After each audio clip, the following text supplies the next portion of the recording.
whereas Joy looked sexy, young, and very LA in her miniskirt. Her older sister smiled at her. Joy was unarguably the family beauty, as her father always said. She looked like a taller version of their mother, with a huge dose of sex appeal added to the mix. Their mother looked more demure, but their features and coloring were the same, and with their father's height, they were very striking women. "Mom's coming in the afternoon," Timmie filled her in. "She texted me when she got on the plane in Nice 3 hours ago. I told her you were staying here." It wouldn't surprise her, since Joy almost always did when she came to New York, which was as seldom as she could.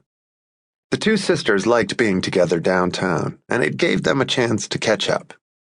Timmie seemed older and more mature, even though they were only 3 years apart, which had made a bigger difference when they were kids. "I think the funeral will be in 3 days. Mom will figure it out when she gets here."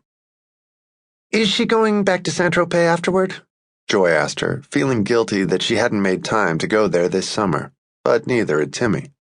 And Juliette couldn't get away either, since she had no one to relieve her at the sandwich shop, except her bakery assistant, who didn't speak English and wasn't up to it. Juliette had hardly taken a day off in 3 years, until her father's death the day before. And now she wanted to take the rest of the summer off to mourn and honor him, and take some time for herself, even though it had been expected. Her father's death was a shock to her. "She didn't say," Timmie answered. "I think she only has the house till the end of the month, and I get the feeling she's been lonely there." But she had nothing to do in New York either. Veronique had relied heavily on them to fill her life while they were growing up, and in the past few years, she had been at loose ends. Veronique was talking about starting to paint again, but had done nothing about it. She had been a very talented portrait artist and had gone to the Beaux-Arts in Paris, but she had only dabbled at her art while the girls were young, and said she didn't have time. Now she did, but had been away from it for too long. She hadn't figured out what to do to fill her days. She read a lot and went back and forth to Paris, had done some charity work, but hadn't found a real focus for her time. She had dated a few men since the divorce, but hadn't had anyone serious in her life since Paul. And she spent just enough time with him to curb her appetite for companionship and keep her from being too interested in finding someone else.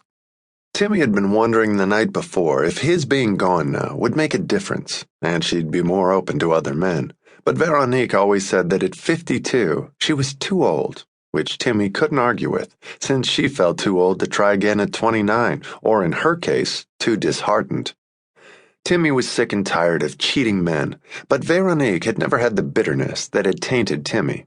For now, at least, Timmie had no desire to try again, unlike Juliette, who had a revolving door in her life for losers, and Joy, who always had a boyfriend, even if he was never around. "I'll try to come home early," Timmie promised, "after Mom gets in. I told her I'd go to Frank Campbell with her. Knowing Mom, she'll have everything worked out and planned before she lands." They both smiled at the truth in that. Their mother was flawlessly organized and ran a tight ship. She had been a perfect mother and wife, which made it even harder for her now, with nothing to run except her own life. Timmie gave Joy a quick kiss and left.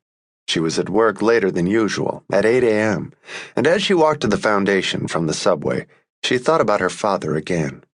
In many ways, he had been a no-show in their lives, and at the same time, he had been a strangely unifying bond. It was still hard to believe that he was gone. She had just enough time in the office to sort through the files on her desk, and by 9 o'clock there were 3 people waiting to see her, and they were a welcome distraction from her own confusing feelings about her father's death. By the time the plane landed at Kennedy Airport, Veronique had already made several lists during the flight. She had to call the caterer, the priest, and the florist, pick a casket with Timmie at Campbell's, make arrangements at the cemetery, submit the obit to the Times, and ask several of Paul's acquaintances to be pallbearers at the church. She thought Bertie should be one, and Arnold Sands another, but they needed 6 more. Paul hadn't had close friends. He preferred the company of women, and most of the people he knew were superficial socialites he saw socially but wasn't close to, and the people he ran into at parties who weren't really friends. Moments like this pointed out what she already knew, that there had been no depth or substance